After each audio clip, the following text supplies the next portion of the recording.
Hello and welcome to Kitchen Table Talks. My name is Toni Austin Allen and I am here with Dr. Roy Austin, author of Definitions for Living, a book dedicated to helping you live more effectively and happily, both personally and in your relationships with others. A number of years ago, Dr. Austin compiled numerous articles which he had written to assist his clients into what is now his book, Definitions for Living, making sense of words and ideas that define our lives. Recently, he and I began sitting at our kitchen table and talking about his book, and we became excited about the possibility of sharing our conversations with others who might benefit from them. The podcast you are about to listen to are the product of the recordings we began making of our conversations. We have discussed the book chapter by chapter and have produced this series of podcasts to accompany the printed version of the book, which is now available as an ebook on various publishing websites. Although we believe you will benefit greatly from the podcasts themselves, you will get the most out of them by purchasing the book, reading each chapter prior to listening to the podcast, and having it available to follow along with our conversations. The ebook is available on Amazon Kindle, Barnes & Noble, Scribe, Booktopia, Apple Books, Layman's, and Adlibris. We hope you enjoy our talks at our kitchen table as much as we have, and that your life will be greatly enriched by having shared our conversations with us. All right, we're on chapter 13, Understanding Resentment and Forgiveness. And I know for myself that these are two very misunderstood words, and but they are completely interlinked, and in this chapter I know that we're going to be talking about what these are and what these are not. Yes, and you're exactly correct, Toni, in that forgiveness and resentment are grossly misunderstood by many, many people. And my purpose in writing this chapter so extensively, and it is one of the longer chapters in the book because it's one of the more important ones, is that that very simple fact is that there's a lot of misinformation out there in the world about forgiveness, and it makes it very, very difficult for people to forgive either themselves or other people for that very reason. Because according to what we're going to be talking about in a few moments, if you don't understand forgiveness well, you can attempt to do it or think you're trying to do it, and you hit up against the brick walls, as I call them, in your mind, that I call the myths of forgiveness, because if you don't understand it well and you think it's something that you've grown up with, it can really make it difficult for you to forgive because you think it's going to make you vulnerable to continue getting hurt, and that you have to do things that are not good for you. And so people get stuck in that. So the purpose of this chapter is to clear the brain and the mind of the misunderstandings about forgiveness, and then with hopefully somewhat of a clean slate, as we could call it, inside the mind, I share with the reader what I believe forgiveness is, and it makes it a lot easier to think about what it is when you understand what it is not. Yeah, if you don't mind, I'm going to read the third paragraph of the opening of this chapter. Mm-hmm. I will emphasize throughout the chapter that forgiveness is an act of love. And I strongly believe that, as the old saying goes, charity begins at home. All of the principles discussed in this chapter apply not only to those others who have made their mistakes and need to be forgiven, but to yourself as well. Your human errors, self-disappointments, and harmful behaviors all deserve your forgiveness. Resenting and punishing yourself are every bit as destructive to you as they are to other people. Forgiving yourself is also every bit as healing, nurturing, and loving for you as it is for others. And so I know that in this chapter you really say that forgiveness, yes, what we all learn is that it's to help other people, but seems to me that from what you're saying, it's every bit as, if not more important, to forgive, to help ourselves. Yeah, and I think your word there, if not more than, I think is really applicable here, Tony, because this charity begins at home phrase, I think, really applies here. It's very difficult to forgive other people when you either do not believe you could or should, or not possible to forgive yourself. It's very difficult to forgive other people as well. Because when you get stuck on self-forgiveness, then it's been my experience that people will get stuck on forgiving other people. So it's when you forgive yourself, it's an act of love toward other people as well. And let me emphasize the word charity there. That's an Old English word, which is an accurate word, because charity is not what we think of it in today's language.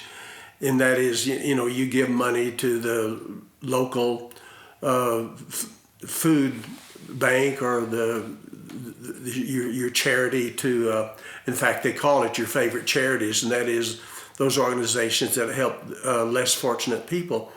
But it's an original term.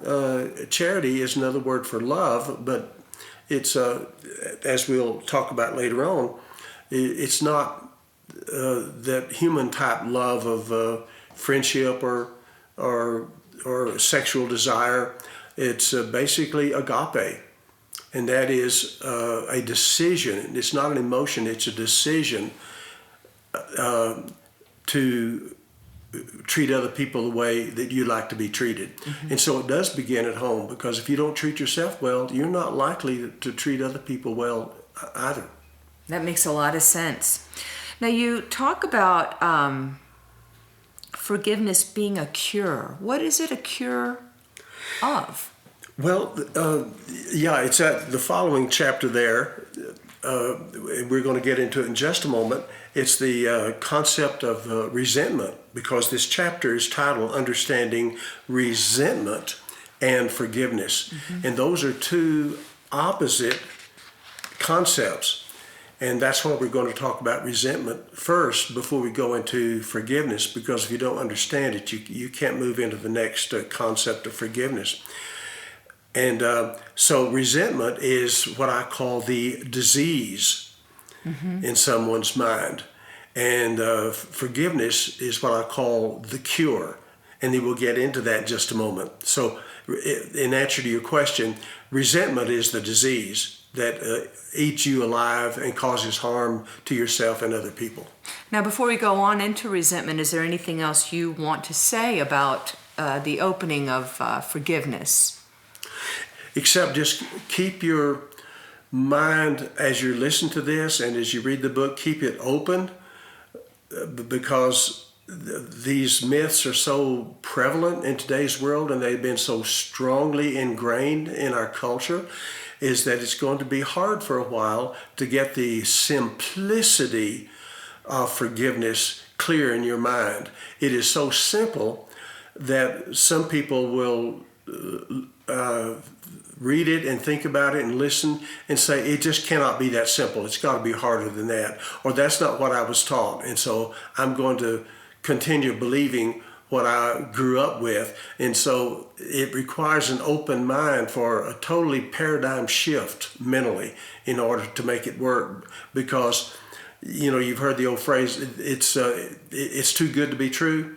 Mm-hmm. Well, in this case, it sounds too simple to be accurate. And so you're going to butt up against some brick walls in your thinking that you have to back off and say, okay, let me think this thing through without rejecting what I've written here off the cuff. Well, with that said, let's go on to resentment. And resentment is alive and well in the American culture. Yes, it is. In fact, I was thinking about this and thinking about shows or movies we watch, looking at murder mysteries and detective shows and cowboy westerns. And I'd say that probably 90% of them are based on having one character there that has resentment. But in talking to people, I do know that there are, again, a lot of misunderstandings about what resentment really is. There are a lot, and I mentioned this in the chapter, is that resentment is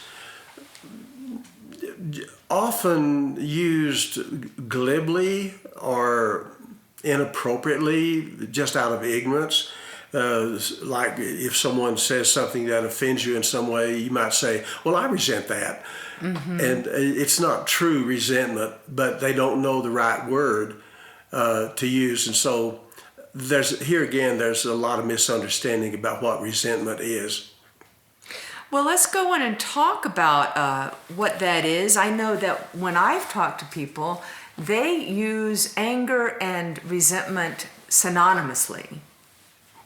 Yes, they do.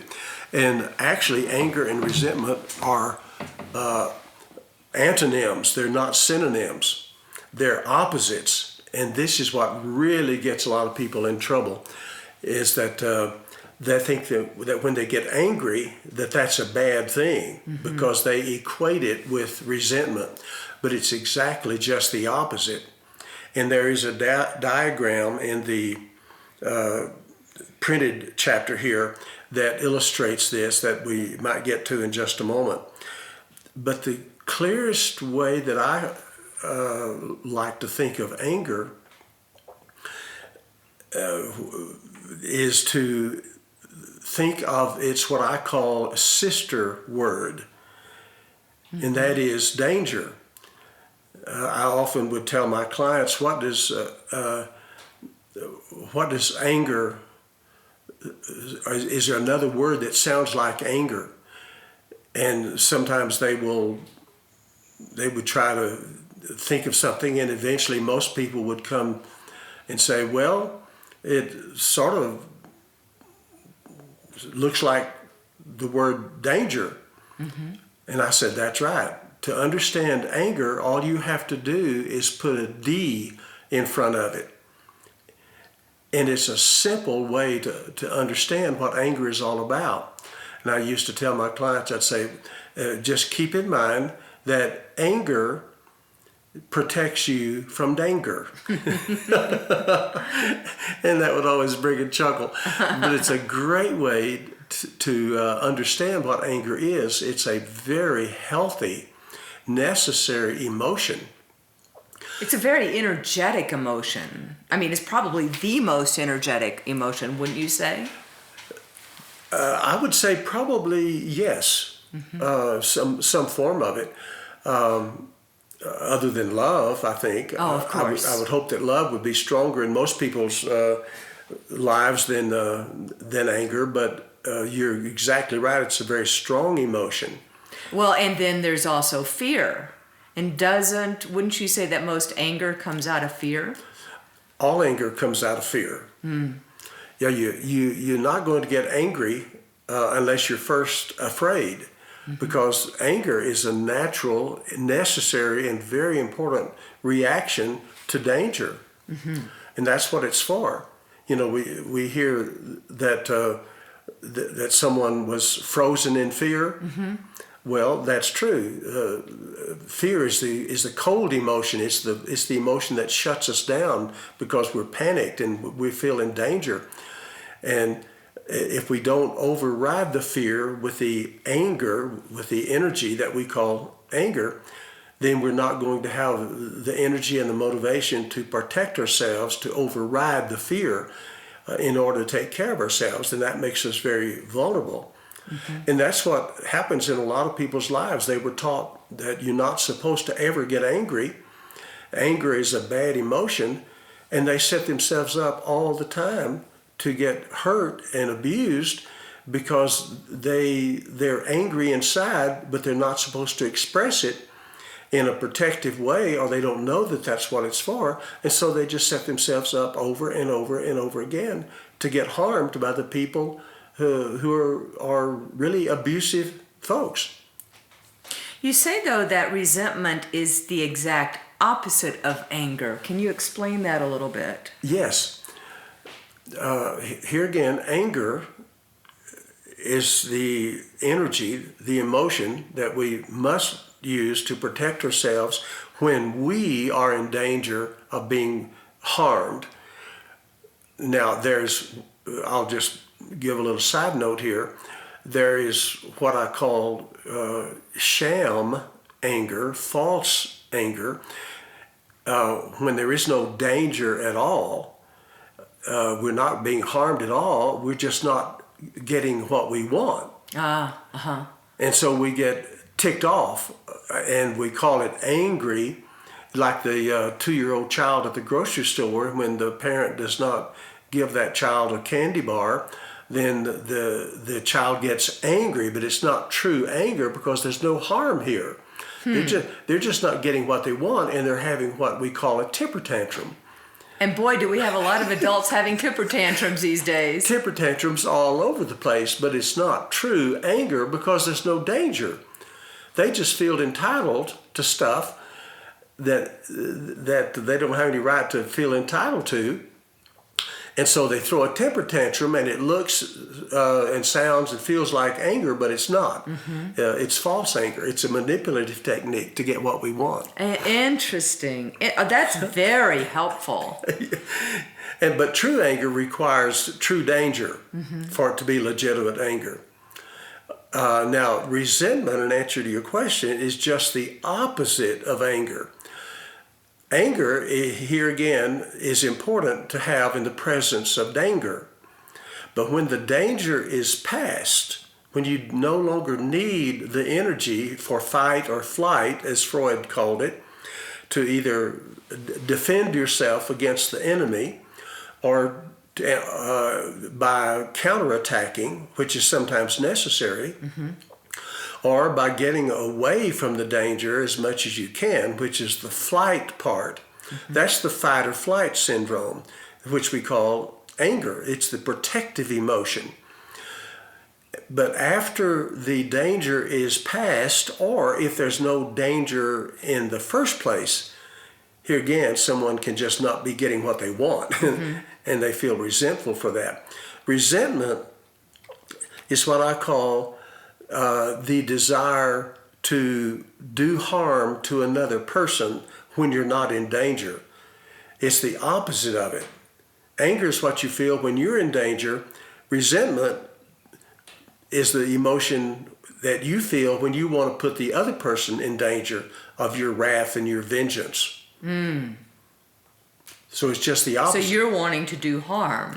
Yes. And that doesn't necessarily mean physical harm. It could be, buying a piece of real estate out from underneath them, or smearing someone's reputation. Yeah. Or, we see that on social media a lot with teenagers these days. Yeah, or spreading gossip about them, or doing anything that's harmful to them, or shaming them, cursing at them, just trying to make them feel bad about themselves, guilty about stuff that they've not done wrong, but you just don't like what they've done. So there's all kinds of harm that you can bring to someone. You can hurt their reputation, you can hurt their finances, you can hurt them physically, you can hurt them socially.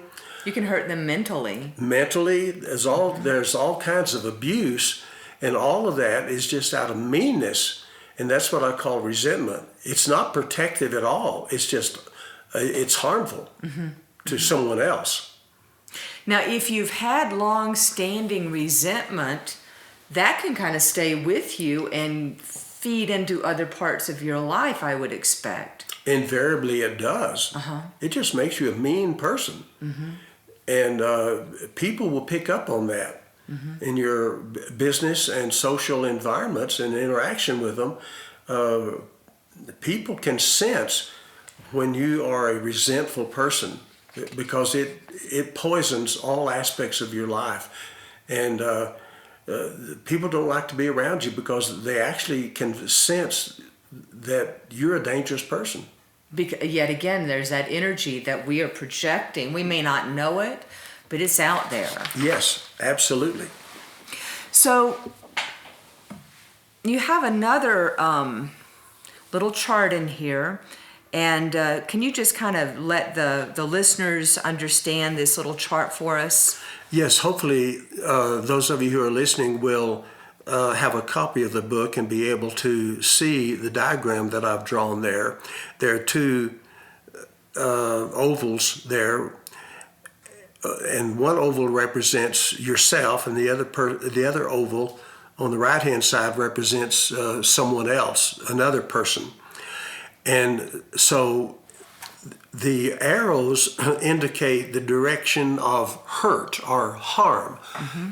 Now, the word hurt here again has to be clarified. It does not mean like you hurt my feelings, because that's often used to make someone feel guilty when you haven't actually harmed them at all. They're just not acting the way you want them to act, or they said something that offends you or that you didn't like, or you didn't give them what they wanted. So you say, I feel really hurt that you did not lend me that $20. That's not harmful at all. You just didn't get what you wanted. Didn't get what you want. So hurt means actual harm. Okay. So when someone is resentful, the direction of the hurt, the harm, will go toward the other person. When the hurt is coming toward you, when someone is harming you, you here again are supposed to be angry, not in a hostile way to get back at them, but to protect yourself. Here again, to use the energy for fight or flight in a defensive way. So anger is defensive emotion, and resentment is offensive emotion toward another person. And so the direction of the hurt is determined by whether you are angry or resentful. How do you know you might have somebody who has not treated you well, and those memories keep coming, and you have anger about it. You don't necessarily want them to be hurt at all, but the memories keep bringing up the anger, the feelings of anger. Can that be resentment, or is it just lingering anger? Well, it's unreleased anger. And our culture does not teach us well to let go of anger when we do not need it for protection. And so we can have a lot of anger based on memories of how we've been hurt in the past. And this is one of the great benefits of meditation and hypnosis and cognitive therapy and other forms of therapeutic interventions. Breathing, relaxation, and staying in the present.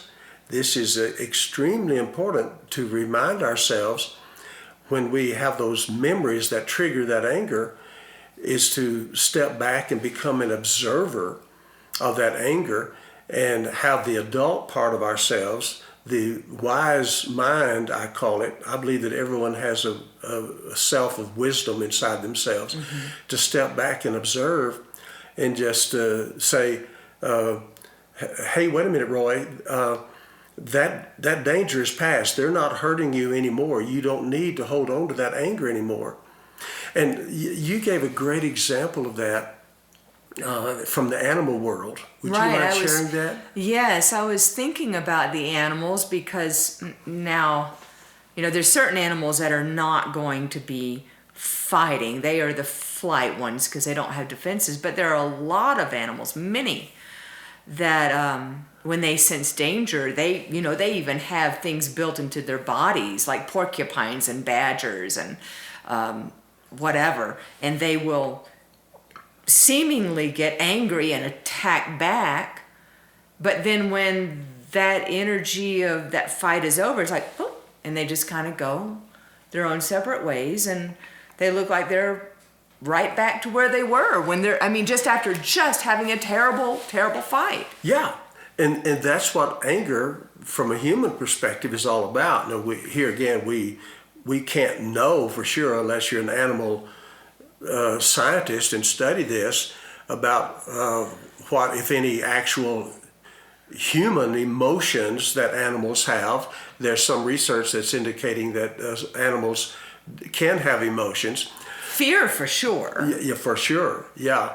And but we would call it our equivalent of anger when they're fighting back to defend themselves. And then when the fight is over, they turn around and walk away, and it looks like, there's no lingering anger at all.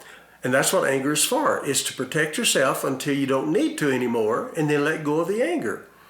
But we're conditioned to hold on to it as if we're still being hurt. Mm-hmm. And that's what therapeutic interventions are all about, is to help our adult mind stay in charge and not do that to ourselves. That's wasted energy, and it makes us sick. And so when you are trying to figure, this is a really good conversation, because I have been told by other people that, if you are still having anger about something that happened 20, 30 years ago, let's say when you were a teenager or elementary school, then those are your resentments. But they're not necessarily resentments unless you're wanting to do harm. That's true. It doesn't mean you don't have some things to deal with. You need to do some, and that gets us to the next part, really, that intervention of forgiveness, so it doesn't turn into resentment. That's true. But here again, it could be just residual anger that you haven't learned to let go of, and you act as if the danger is still there. Mm-hmm. And the extreme form of that is called PTSD, post-traumatic stress disorder. And that's what that's all about, is that a person's mind, it clicks back into a previous trauma, and the body reacts as if they're still in that trauma, and they get defensive and angry and scared and all that, because they haven't had the therapeutic training and intervention to separate past from present. So that's not, even if you have PTSD, that's not resentment per se. That is just unresolved anger and fear. Yeah, it's undifferentiated fear, meaning that you can't differentiate between past and present. Right. Well, at the bottom here, you actually define resentment, and if you don't mind, I'm going to read these through and then let you fill in whatever you need to. Okay. Resentment then can be defined as the deliberate, persistent desire to cause harm to someone for the sole purpose of revenge. And I see how you say that. That's opposite from anger. Yes, it is. I really get that now. Let me read that again. Yes. Resentment then can be defined as the deliberate, persistent desire to cause harm to someone for the sole purpose of revenge. And then you go on, and we can go through real quickly. Inherent in this definition are several important characteristics. It is deliberate. It is a choice, not a reflex reaction. Yes. Now, being human will often have this reflex reaction, sort of an automatic reaction. When someone hurts me, I want to hurt back. Mm-hmm. And sometimes it can take the form of, even though you're not hurting me anymore and I'm not having to defend myself, I really wish you had a wart on your nose. Right. Or you might say, I don't want to do you any harm, but I sure hope you fall on the ice and break your leg. Right. Curses. Yeah, right. And so we have those temporary flashes of vengeance. That's pretty normal for us human beings, but that's more of a reflex. But after it's over and you're logical and rational again, you will not hold on to that unless you're a real sicko. Yeah. And you really like to get revenge. But for it to be true resentment, it has to be a deliberate choice. It's not reflexive. You say, I really want to hurt that person back. Mm-hmm, mm-hmm. It is persistent. Yes, I say here it's mentally nurtured and maintained over time. You don't let it pass and calm down and get over it is that you feed it with thoughts of, how can I get back at this person, and you keep it alive by feeding it in your mind. Which leads right into it is fueled by desire. It becomes kind of a pleasurable thing? Yes. That's very odd. Well, when you're mentally messed up, all the rules are backwards. Right. Dysfunctionality means that that up is down and down is up and right is wrong and wrong is right. So everything is backwards. Well, you see that in Westerns with the outlaws. Mm-hmm. They are actually grinning when they kill somebody out of revenge. Yeah, and you have heard this old statement, vengeance is sweet. Yeah. And for someone who's mentally disturbed, it really is. They're messed up people. Mm-hmm. They get pleasure out of it. And so you feed that pleasure. You really look forward to it. You say, oh man, I can't wait to get that, to hurt that person in some way. And then you finally say it is intended to hurt, which you just basically have said. Yeah, it's not to correct a problem or stop yourself from getting hurt. It's really to hurt the other person. Yeah, and you don't have to be mentally deranged to have these things, though. We're talking about the extremes, but we see this in all areas of life. Well, you've heard of temporary insanity. Yeah, that's true. So you are mentally deranged at that point. From a mental health perspective, you really are. Now, you're not deranged enough to be put in a mental hospital. Mm-hmm. You can still function in the world, but that aspect of your thinking is deranged unless you think being vengeful is a healthy thing, and I don't think it is. And it could be anywhere from, like I mentioned earlier, social media bullying, mm-hmm.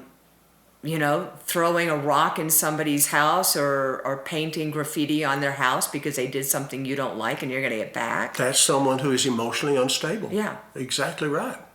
We even have a clause in our legal system that they try to use, temporary insanity, and, mm-hmm. They didn't really mean it. They were out of their mind, but they've got to prove that. Yeah, right. So, all right, let's go on then. I think we've got a really good idea of what the difference between anger and resentment is. Okay. So let's move on to forgiveness and how it has been misunderstood and the myths of forgiveness. Well, in my practice over the years of listening to clients who had difficulty in doing what they called forgiveness or thought forgiveness was, I've just listened to them and jotted down notes over a period of years. Then in my own personal experience of listening to people and reading and study, I came up with these 10 what I call myths of forgiveness, and that is basically what forgiveness is not. And this is where I try to clear the brain a little bit and to wipe the slate clean. So we can just go through each of these real quickly without extensive discussion because you can read about them, but it might be helpful just to take a quick look at them. Okay, number 1 is forgiveness is an easy and automatic process. So that is a myth. That is not true. It's not a one and done thing. Sometimes it'll be true in some simple slight when someone has called you a bad name or slammed your reputation or something. So on small harmful things, it may be pretty easy to forgive because the harm has not been great. But when we experienced great harm from someone, real mean behavior, especially very traumatic abuse and all these kinds of things, sometimes it can take years or sometimes even a lifetime of having to deal with those demons inside our head, that desire for vengeance over and over again.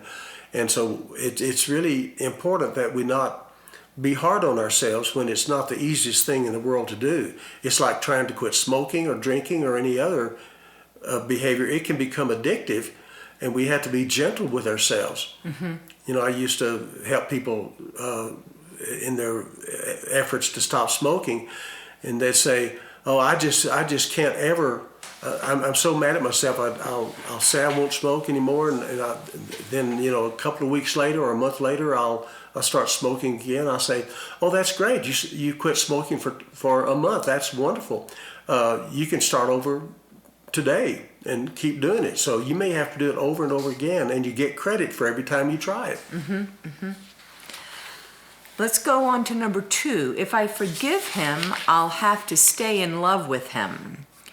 So you can forgive somebody and decide that and not love that person at the same time? Yes. But you're talking about like romantic love, right? Yes, romantic love. And a lot of the old love songs have this embedded into it, that we're going to forgive and we'll remain in love. But like I mentioned earlier, forgiveness is an act of love, but it's an act of agape love, which we'll define in just a little bit. But it's not eros love, as the Greek language says. It's not physical attraction or sexual attraction. So you may not be in love with someone, or that love can be killed. Eros can be killed, and because it's a very fragile love, and it can be killed by people being abusive to each other, and that can really damage romantic love or actually kill it. So you don't have to, and you may not be able to get back in love with someone because they may have hurt you so badly it's just not there anymore. But that doesn't mean you haven't forgiven them. And in that case, it really would be important to forgive so that pain that you suffered through can be alleviated or at least dampened some. Yes, absolutely. And so you do talk about in this paragraph about the agape. And so that's you're just respecting them as a human being, and you're forgiving them because they are a fellow human being. Yes, it's not an emotional thing. It is a decision, just like resentment is a decision. It's not a feeling. It's an action. I see. A mental action. And we'll talk about what forgiveness is in just a minute.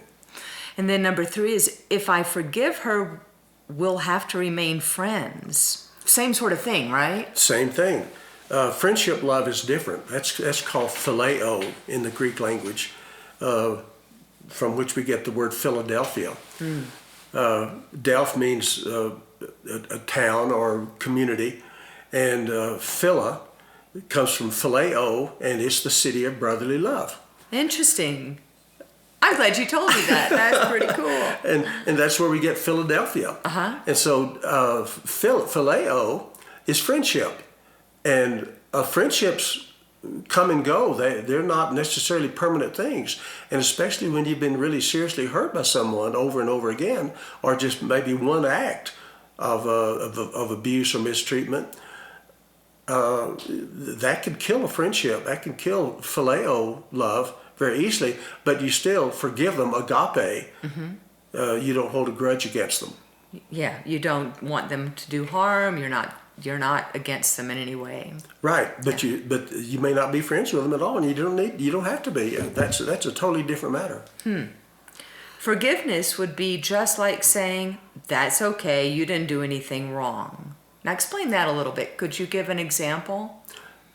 Well, yeah, it's just the opposite of that. Is that you're not letting somebody off the hook. You say, "Oh, I forgive you." No harm, no foul. Well, then if there's no harm, no foul, then there's no need for forgiveness. Right. It's only when someone is declared guilty that they can be forgiven. It's just like in a court of law. In order for a judge or the President of the United States or someone else to grant a pardon for someone, they have to have been declared guilty in a court of law before that can be done. So you're not saying you're not guilty, otherwise you wouldn't need to forgive them at all. It seems to me that might be a flippant remark in avoidance, like, I don't want to deal with this. It's all good. Yes. That Hakuna Matata sort of Yes. mentality, which a lot of people have today. Exactly. And so they don't have to deal with the idea of resentment or forgiveness, because they'll say, "Oh, that's no big deal. That's fine. You know, you didn't do anything wrong. So I forgive you. It's all good. It's all good. It's all good." And that is not forgiveness at all. Right. If it's all good, then you don't need forgiveness.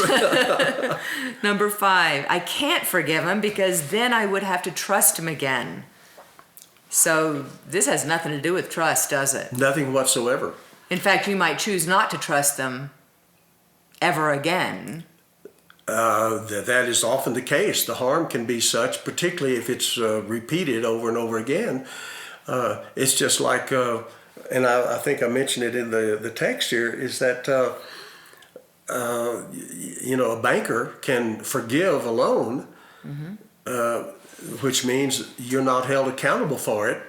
You don't have to pay it back, but that doesn't mean that someone who has defaulted on a loan is going to be given another loan by that same banker.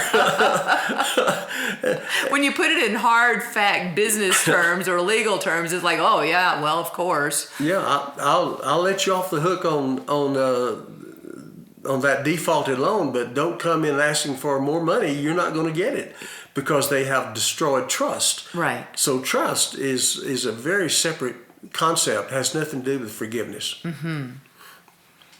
Number 6, I can't forgive him until he asks for forgiveness, remembering that these are myths. Yeah, these are all myths. None of these are true. Mm-hmm.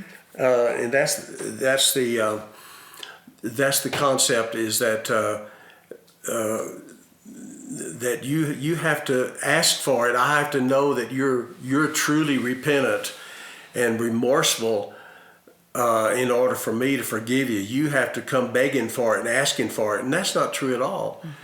Mm-hmm. You can forgive someone in the true sense of the term, whether they ask for it or not. Here again, the person may be dead, they may not be available, or they may not admit that they have harmed you. They may disagree with you. I didn't do anything wrong. I'm not going to apologize for that, when in fact you know good and well it was very, very harmful. And then you have to do another forgiveness because of that. Exactly. It goes back to, it is not immediate and it is not automatic. Absolutely. So they don't have to ask for forgiveness, because if they had to ask for it first, number one, they'd have to be available to do it. They would have to admit and own up to the wrongdoing, and that would leave you stuck with all that anger and resentment toward them because they didn't ask for it. But you can forgive someone. That's not within their hands to give you permission to forgive them. You give yourself permission because it's healthy for you to do it. Number one, for yourself, so you don't carry that resentment around inside your own body all these years, but also it's helpful for them as well to forgive. I like what you said when we were talking about it a little bit earlier about this thing here. You said, you don't even have to really use the word forgive. If you have a friend that has harmed you and they're very defensive, let's say, mm-hmm. you can still go to them and say, those words that you used, or that whatever happened between them, that really upset me, and it hurt me, and it harmed me. In fact, I've been really struggling over it. But I want you to know, and this is what was important that you said, you don't have to use the word forgiveness. You can say something like, I just want you to know that even though I've been feeling bad about it, I don't wish any harm to you. Mm-hmm. You're not my enemy. I'm not going to hold a grudge against you. I'm not out to hurt you. Or I should have switched that around. I'm not your enemy. I'm mm-hmm. not out to mm-hmm. get you. Yeah. Mm-hmm. Yeah, sometimes the word forgiveness here again is so misunderstood mm-hmm. with all these myths. And someone can also misinterpret it as that you're being magnanimous mm-hmm. to them. a sort of a God Superior. Yeah. Yeah. Well, I forgive you for what you did. And so it's sometimes it can come across as that, but even if you say it very sincerely and humbly, they can twist that in their mind and say, well, yeah, aren't you being so superior? I didn't ask for your forgiveness. So the whole concept of forgiveness is so screwed up, is that if you use the word forgiveness, they get very offended by that. And so that's when you're doing it for yourself, really. You're doing it for yourself, and you may or may not tell someone that you've forgiven them. But if you're going to be in the relationship with someone, it's good to let them know that you're not coming after them with a baseball bat. Right. Number 7, why should I do him the favor? It surely won't help me any. Another myth is, why do something good for you? It's not going to do anything good for me. Yeah, and that is true. That is a myth as well, because it is helpful to you, and we've alluded to that by implication already, and that is you don't carry that burden of resentment and hatred towards someone else and wishing them harm, because that makes you a very sour person and a miserable person, and it just takes the joy out of your own life. And vengeance, unless you're mentally deranged and really sort of beyond help, vengeance is not sweet. It's a poison. It's not a delicacy. Mm-hmm. Number 8, I can't forgive because I can't forget. Don't the two go together? And this is one of the biggest myths and one of the most important ones to debunk, because it's important that you not forget when someone has harmed you, particularly in a repetitive fashion. But any harm that someone, any abuse that you experience from someone needs to be remembered, not for the purpose of vengeance, to hold a grudge against them and just wait for an opportunity to get back at them, but to help you determine, number one, how to renegotiate the relationship and be reminded that this person can be pretty mean at times, and sometimes you have to use that memory to determine whether you're going to continue having the relationship with them or not. So this old forgive and forget is just a bunch of bunk. Your memory is one of the things that helps protect you from getting hurt again in the future. But you're not doing it for the purpose of revenge. You're doing it for protection of yourself and to negotiate the relationship with the other person. I would expect that the person who has done the harming really would like you to forget. Let's put that under the rug real fast. Can't you just forget this? Let's just pretend it never happened. Yeah. That's the worst thing you can do. Yeah. You better not pretend it didn't happen, because then you're setting yourself up to get hurt again. Yeah. Number 9, that person just doesn't deserve forgiveness. And that's another myth. It's not a matter of deserving. Like we've talked about earlier, it's a gift. It's an agape gift. Is that I want you to not have to be afraid of me as your enemy, which is where we're building up to as far as what forgiveness is. And it's not a matter of deserving. It's a matter of you're deciding to do it because it's the right thing to do, the healthy thing to do. And as you said, if someone has hurt you personally, it is your task to take protective measures only, not to return harm for him. And forgiveness is those protective measures. Is that correct? No, that's the anger. Oh, that's the anger. Anger Okay. is the protective measures, and forgiveness means that you're protecting them from your vengeance. Oh, I see. See, I still need to be reminded. This is good. Okay. And then finally, number 10. We'll just have to forgive them and put up with them. They're just that way, Another terrible myth. A lot of people have been conditioned by our culture to think that forgiveness means that you just put up with bad behavior. And it's just the opposite. It has nothing to do with tolerating bad behavior. You have to confront the person with their bad behavior, tell them you want them to stop it, and the quality of the relationship and sometimes the continuation of the relationship depends on their changing their behavior and not doing that again. And so you have to confront them with it and tell them that's not acceptable behavior. And unacceptable doesn't mean I don't like it. It means I won't put up with it. Right. And if you don't stop it, then there are going to be consequences to that. Not vengeance, but I may have to end the relationship and just walk away from it. And you can still forgive While you walk away. Well, absolutely. It has nothing to do with continuing the relationship. So you don't put up with bad behavior. And this is where a lot of people have trouble forgiving, quote, quote, because they think that's what it means. That just means I just have to let them hurt me all over again, over and over again. Well, I have to forgive them, 100 times, And there's some passages even in Scripture, Christian Scripture, that allude to this. But it's a gross misinterpretation of what forgiveness is all about, is that you just tolerate bad behavior. But that's a theological issue that would have to be discussed with your religious or spiritual leader there. But in the real world, it doesn't mean that you put up with bad behavior just because you have forgiven. I think in a lot of the major religions, there is a lot of misinterpretation about this forgiveness, and that may be where a lot of this is coming from. Yes, a lot of these myths come from misinterpretation of various scriptures worldwide. Yeah.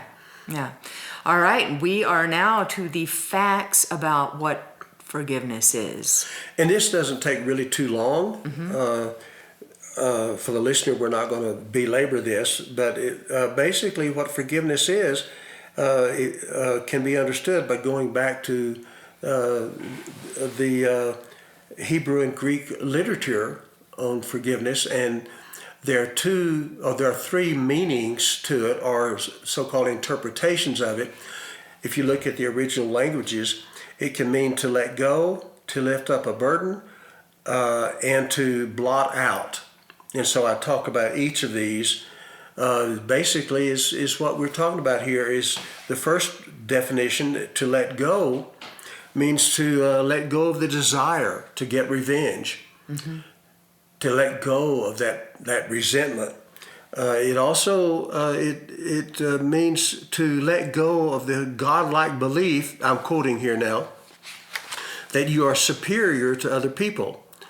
It means to let go of the unrealistic expectations that other people exist to please you, and that if they do not, you have the right to punish them.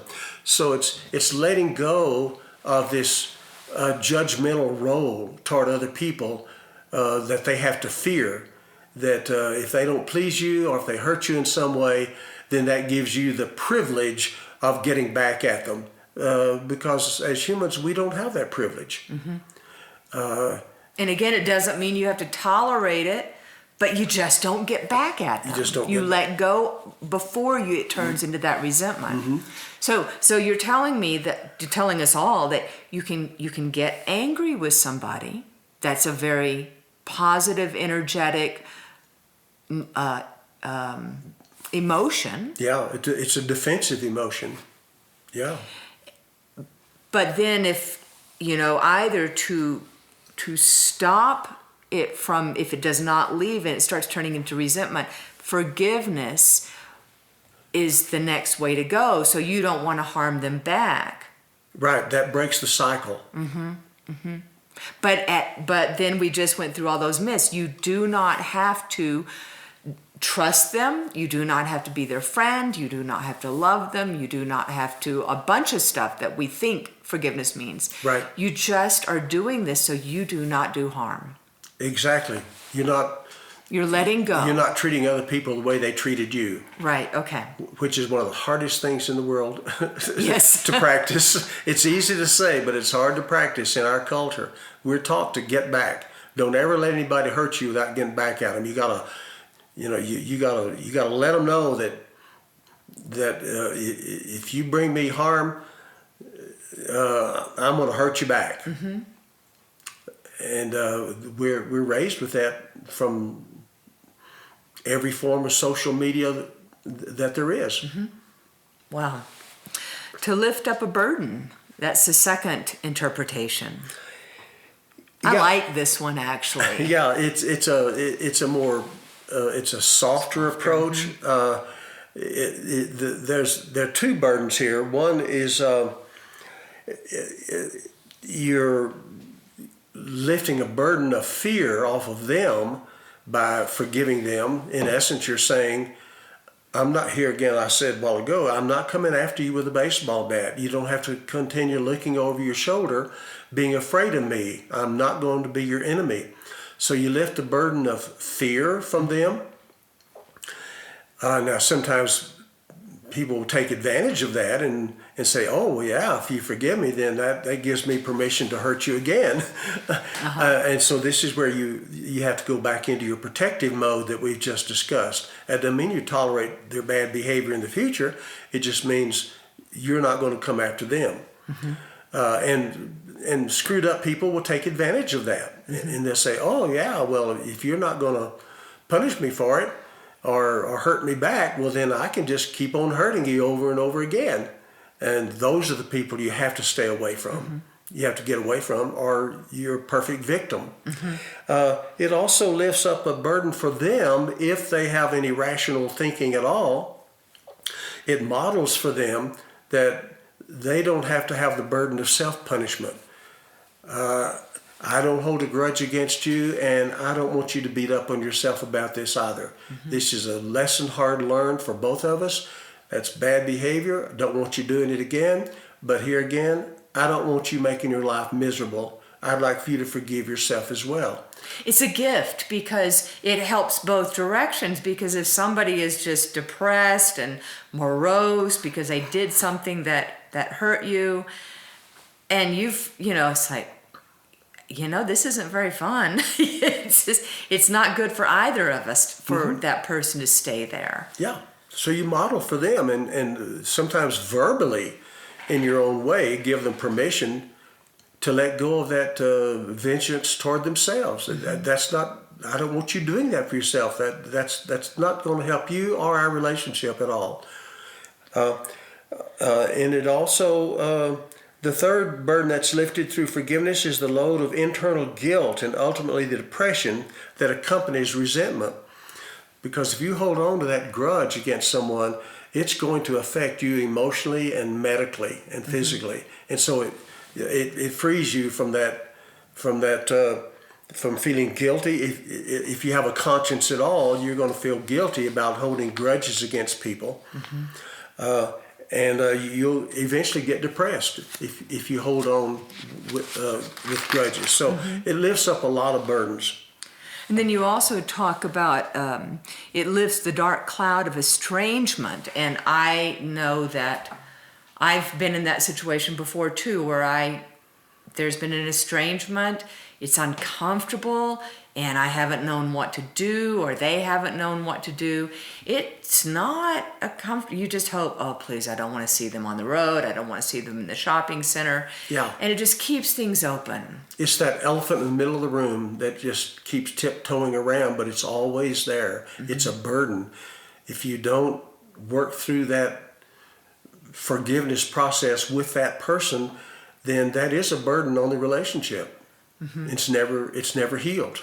Yeah, and I have actually done an apology to a friend a while back, and she would never respond, would not forgive, would not let it go, and there's nothing you can do, but there is an estrangement. Yeah, and so that lifts that burden of estrangement as well. If there are two people who are healthy enough to go through that process. And then the third interpretation, to blot out. Now talk about this one a little bit. That is an odd little phrase, to blot out. Yeah, it's to eliminate, to erase, to do away with the negative effects of resentment.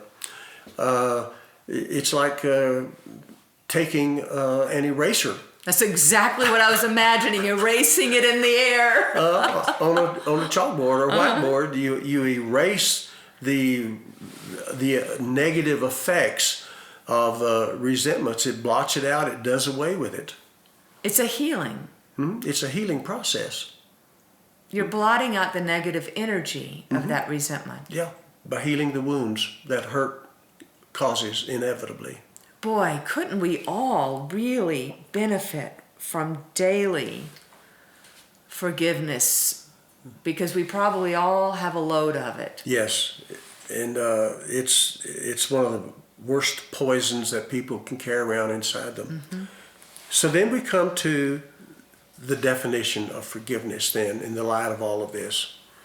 And so you define it here, you've got it in bold letters. It says, based on these three related meanings, I first define forgiveness as the absence of any desire to cause pain or harm to someone as a vengeful retaliation for something he or she has done to hurt or displease you.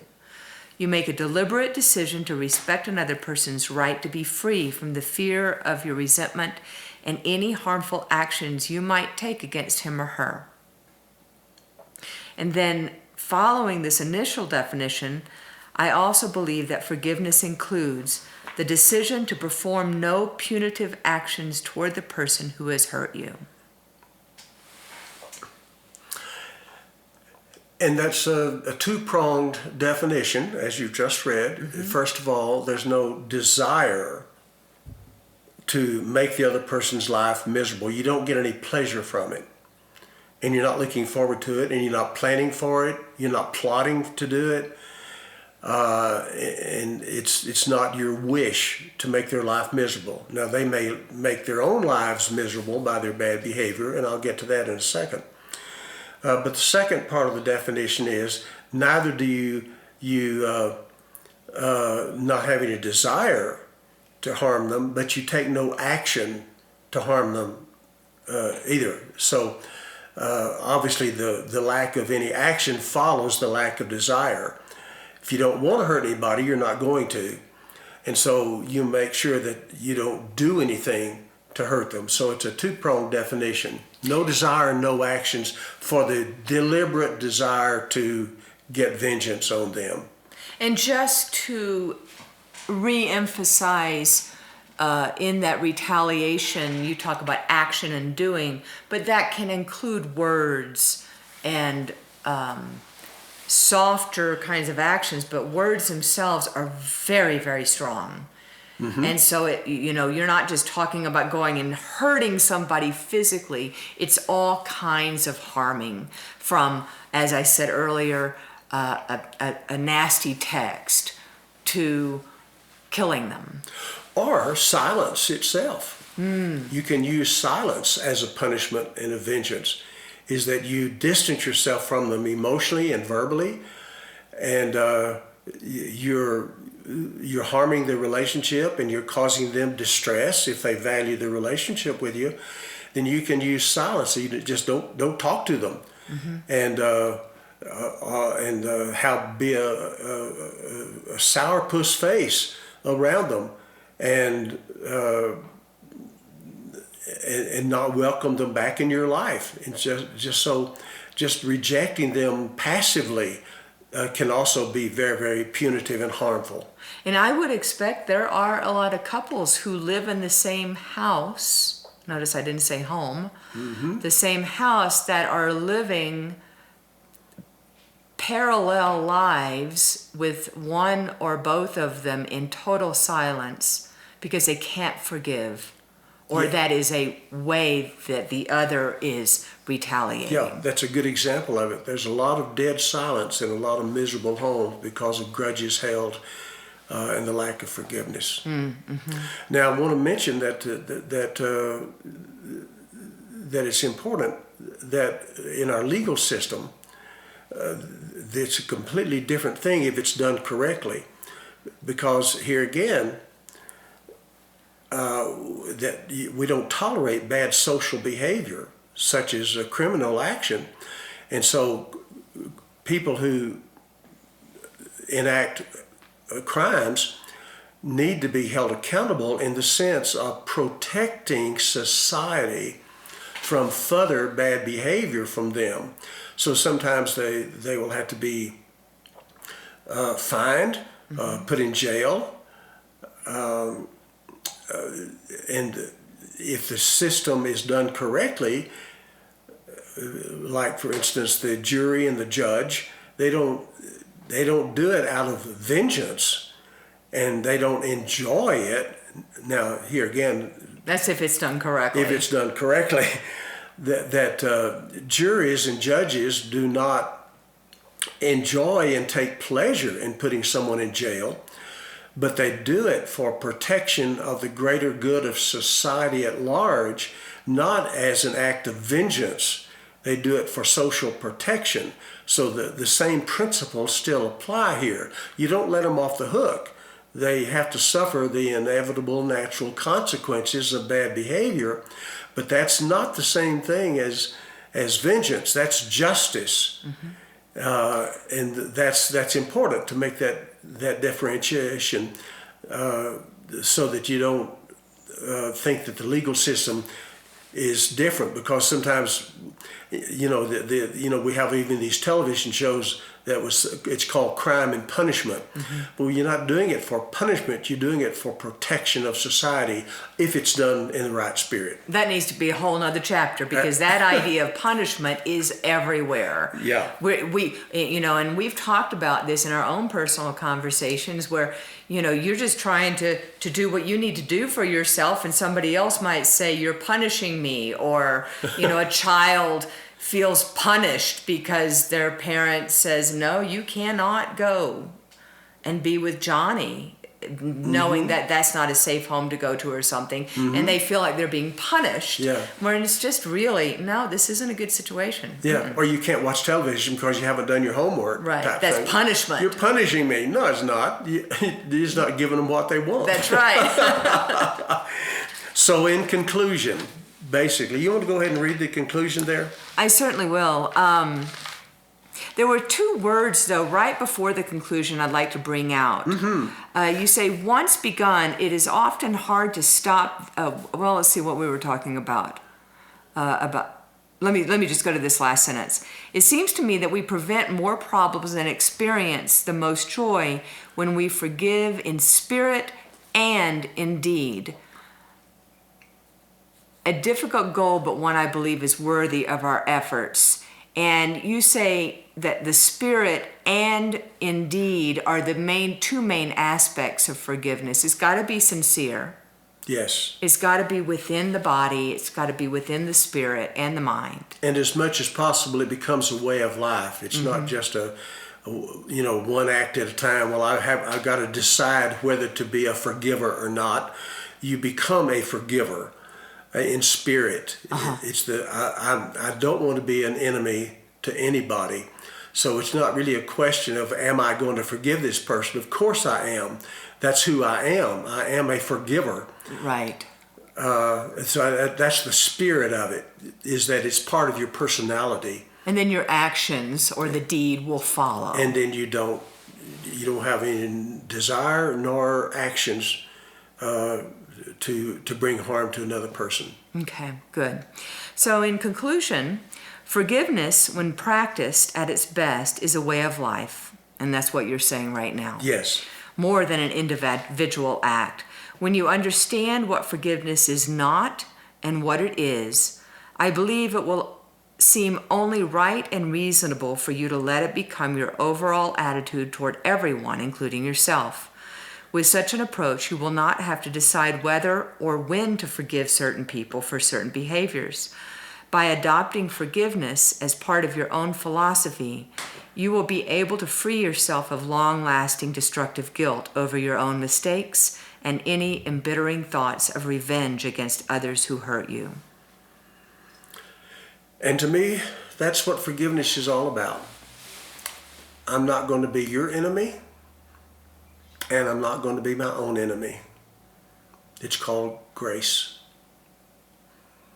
And it takes practice, though, especially considering all the myths out there. We're conditioned to do just the opposite. And I like what you said earlier in the chapter, it takes practice, just like love takes practice. We don't automatically know how to love well. We don't automatically know how to forgive as a way of life. And it makes me want to get a little notebook and start, just daily finding things in myself and others in the world to forgive as a practice. What an incredible thing. It's very, very helpful to do just that. Yeah. That's great.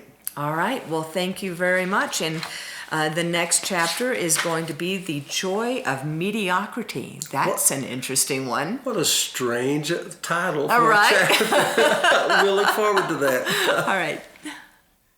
Thank you so much for listening to our podcast. Again, Dr. Austin's ebook is available on Amazon Kindle, Barnes & Noble, Scribd, Booktopia, Apple Books, Layman's, and Adlibris. We look forward to having you join us for our next podcast.